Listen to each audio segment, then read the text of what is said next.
plan. An hour later, as the shadows lengthened and the sun began to set behind the eastern escarpments of the secret valley, Con was sitting on a grassy bank beside the stream, drinking the warm yak's milk that Lady Agatha had heated for him on a charcoal fire. "So it's the crater of an extinct volcano?" "Well, so I believe," said Lady Agatha. "There are some marvellous hot springs over there. I don't know what I would have done without hot water when the children were small. And the soil is wonderfully fertile, even better than Hampshire. But are you sure," Lady Agatha broke off, "that your father won't be worried about you?" "Well, I did leave a note," said Con, "so we won't be too worried until tomorrow evening. Anyway," he went on contentedly, "I can't leave tonight, can I?" All around him sat the Yetis, as close to him as they could get, but trying very hard not to stare because they knew it was rude. "I don't mind him having no hair on his face," whispered Ambrose to his sister. "I just know we are going to be friends."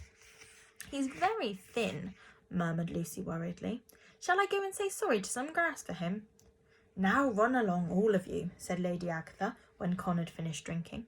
"I want to talk to this boy alone before bedtime." "But he hasn't told me a story," wailed Ambrose. "He knows a new one about a chicken called Donald." "Not a chicken, Ambrose," said Con, "a duck." "Later, dear," said Lady Agatha, and Ambrose ambled off after the others to investigate Hubert's Hole, which had turned out to be a tunnel to the world outside. When they had gone, Lady Agatha looked at Con's serious, thoughtful face and sighed. "If you'd been grown up," she said, "not still a child, I'd have thought you'd been sent in answer to my prayers." Con was sitting on the grass at her feet, his hands round his knees. "Why?" he said. For a moment she didn't answer. Then she said, "For some time now I have thought that my Yetis ought to leave the valley, that they ought to be taken to a place where they will be absolutely safe. I am an extremely old woman, you see, how old you might not believe, and if anyone found them here in the wilds after my death, well, anything could happen." Con was silent. He knew only too well how right she was, those dreadful people in the hotel. "Father would always be safe," Lady Agatha went on. "He knows every rock, every crevice. He's wise and he can be cunning. But the children, they're so trusting. And Grandma is old, and Uncle Otto, well, he's a scholar, and they're never very good at looking after themselves." "But where would they go, Lady Agatha? Where would you take them?" A dreamy look came into her face. "To my old home, to Farley Towers in Hampshire." "All the way to Britain?" Con was amazed. It was a journey half across the world, through the burning plains of India, the stony wastes of Afghanistan, across Iran and Turkey, and almost the whole length of Europe. How could the Yetis ever manage that? "It's such a beautiful place, Farley. Soft, mellow brick terraces with peacocks, a deer park, a lake. My little ones would be safe there, I know, and it's just the life for them. Drawing room tea, church on Sundays, croquet." "But, Lady Agatha, it's years since you left. Anything could have happened to Farley Towers." But Lady Agatha said she was certain that her old home was just as she had left it, and still in the charge of some dear member of her family who would welcome and care for the Yetis just as she had done. "After all," she said, "an Englishman's home is still his castle." Con was beginning to understand. "Was that why you wanted me to be grown up?" So that I could help you to take your Yetis to England?" "So that you could take them for me. I'm far too old to travel. I shall die here in this valley where I lived so happily." Con's mind was racing, thinking out the Yeti's journey. "It would have to be secret, I suppose." "Indeed, yes," said Lady Agatha, "the strictest secret. It would be most dangerous if anyone came upon them before they were safe at Farley Towers." Con was silent, his forehead furrowed. "Do Yetis hibernate?" he said at last. "Go to sleep through the winter, I mean, like bears?" "Not hibernate exactly," said Lady Agatha, "but in severe weather conditions with extreme cold they can go into a sort of coma. Their heartbeat slows down and they don't need food or drink. They can survive almost anything. No Yeti has ever died of exposure." "Well, in that case," said Con, "I think I can see how to get them to England without anyone knowing." And he told her his plan. "Once a week," said Con, "huge refrigerated lorries came all the way from Britain to the Hotel Himalaya, bringing frozen meat for the visitors who were too picky to try the local delicacies, sour cheese smoked in yak dung, or tea with rancid butter floating in it. Usually, these lorries returned with loads of spices or cloth or goat skins, which the Bucamese wanted to sell in Britain. But just once, said Con. If I can square it with the driver, I reckon it could return with Yetis. Lady Agatha stared at him. Then, I have something which might help to persuade the driver, she said. She disappeared into her stone hut and came back with a little bag made out of the hem of her flannel nightdress. Open it, she commanded. Con took the bag, which was surprisingly heavy, and undid the string. The metal inside, catching the sunlight, was unmistakable. Gold, he said wonderingly. I dredged it up from the river, said Lady Agatha. It's silly stuff, but I thought it might come in useful.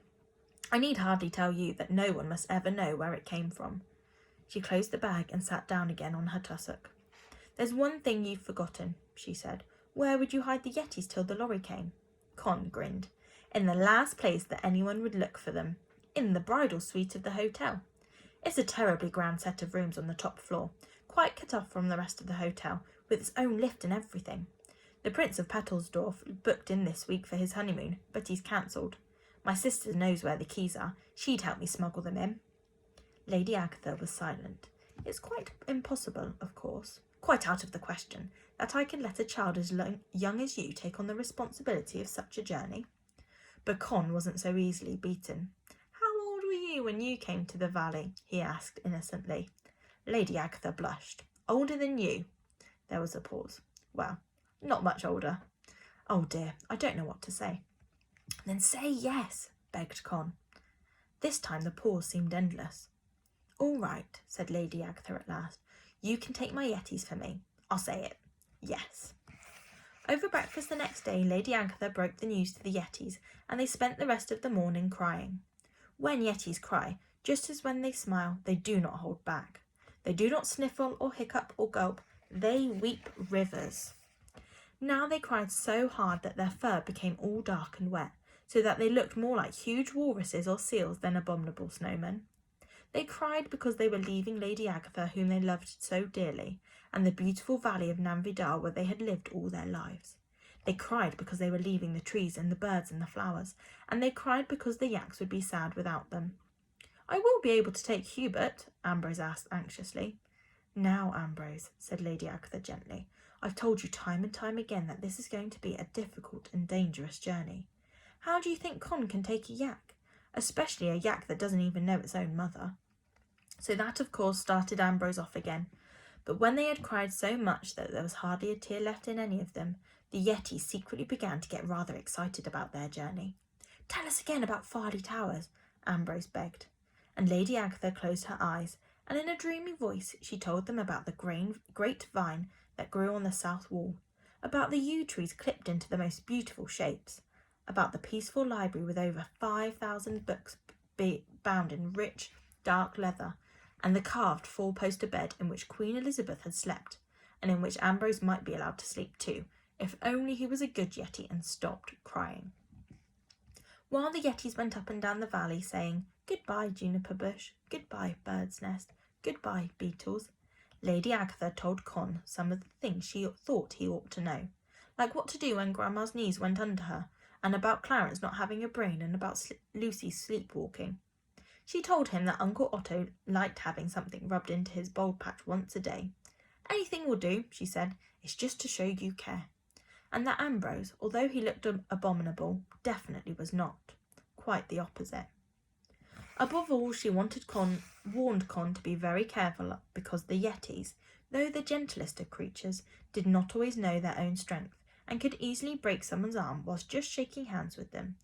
And she showed him some scars she had got in the early days, before the Yetis had understood that people were so frail and breakable. Then she called all the Yetis together and made a speech. She said how painful it was for her to part with them, but that she knew Con would be like a father to them, and that they would be happy at Farley Towers. She reminded them how wrong it was to use bad language or forget to do to others as they would be done by, and that they were to be sure to chew everything they ate 32 times so as not to get lumps in the stomach. And now, she said, I'm going to give each of you a present to take away. Esn't, said Clarence excitedly. Esn't. He always seemed to understand things like that. Lady Agatha turned and went into the little stone hut, which had been her home since she first came to the valley. There she kept some of the things she had been wearing when Father carried her away, and which were the only treasures she had. "Grandma first," said Lady Agatha when she came out, and she gave Grandma the delicate fleecy white shawl that had been round her shoulders when she slept. Grandma really loved it. It was far too small to wrap around her shoulders, but she could use it as a headscarf and tie it under her chin. It was a crochet shawl with big open-work holes so that little tufts of grey and ginger hair sprouted out of the centre of each rosette, giving her a most distinguished look. To Uncle Otto she gave a woolly nightcap she had been wearing when she was carried away.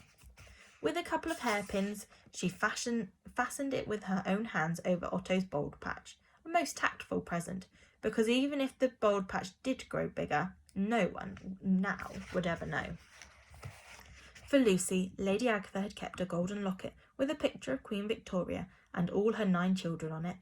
She had made an extra long cord of plaited yak's hair for it, and when Lucy put it on, everybody agreed that nothing more beautiful than Queen Victoria and all her children nestling against the furry dome of Lucy's stomach had ever been seen in Nam Vidar.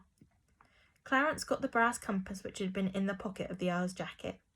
He wandered about with a blissful look on his face, saying "ick ock, because he thought it was a watch.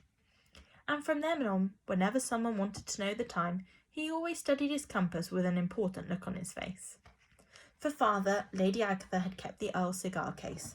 It was very valuable, pure gold studded with rubies, and there was a moment of silence as the Yetis took in the costly present. Father took it in his huge, gentle hands. He turned it over, admired the workmanship and the glitter of the rubies.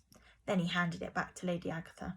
"I don't need a farewell present," he said in his deep, serious voice. "But I don't need it," Father went on, "because I'm not going away." Everyone looked at him, thunderstruck. "Aren't you going with us, Father?" asked Ambrose in a trembly voice. Father shook his head. 100 years ago I brought the Lady Farlingham to this valley.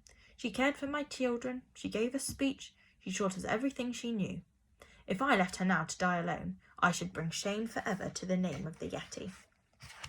When he had finished, there was a long, solemn silence. Then all the Yetis slowly nodded their enormous heads. What Father had said was almost unbearably sad, but it was right. "I'm not in the least afraid of dying," said Lady Agatha briskly. "After all, everyone enjoys going to sleep, so why not going to sleep for good?" But nothing could shift Father. He said he was staying with her, and anyone who wanted to move him from the valley was welcome to try. Since Father was far and away the strongest of all the Yetis, that was the end of that. But of course, after that, somebody began to cry again because Father was behaving so beautifully, and because they would have to go without him, and because Lady Agatha wasn't going to live forever and ever, which is what Ambrose wanted her to do. "Come, come," said Lady Agatha, though she was secretly very moved by Father's words. "This won't do. Ambrose hadn't had his present yet." Ambrose's present was the most special one of all. It was one of the blue bedsocks that Lady Agatha had worn when she was carried away, and it still had a name tag inside saying, "Agatha Emily Farlingham, Farley Towers, Hants." "So when you arrive, Ambrose, and show them this sock, my family will know that you really come from me." "It's like a sort of password," said Con. Ambrose was incredibly pleased. He tried the sock on his foot, but it would only cover about 3 of his 8 enormous toes, and then he tried it on his left ear, but it kept sliding off. So Lady Agatha plaited a cord for him like Lucy's, and he wore the bedsock across his chest like a medal. And then the dreaded moment could be postponed no longer. The Yetis kissed Lady Agatha over and over again. They hugged Father, and they cried and cried till Con thought they would never get away. But at last they were ready, and with a stout stick to help Grandma, they made their way to the head of the valley. Con could have sworn that Ambrose simply didn't have any tears left, but as she started the steep ascent up the scree, a last wail broke from him. "My yak! I never said goodbye to my yak." But Con knew that he had to be firm. "Look, Ambrose," he said, "you don't want to upset Herbert, do you?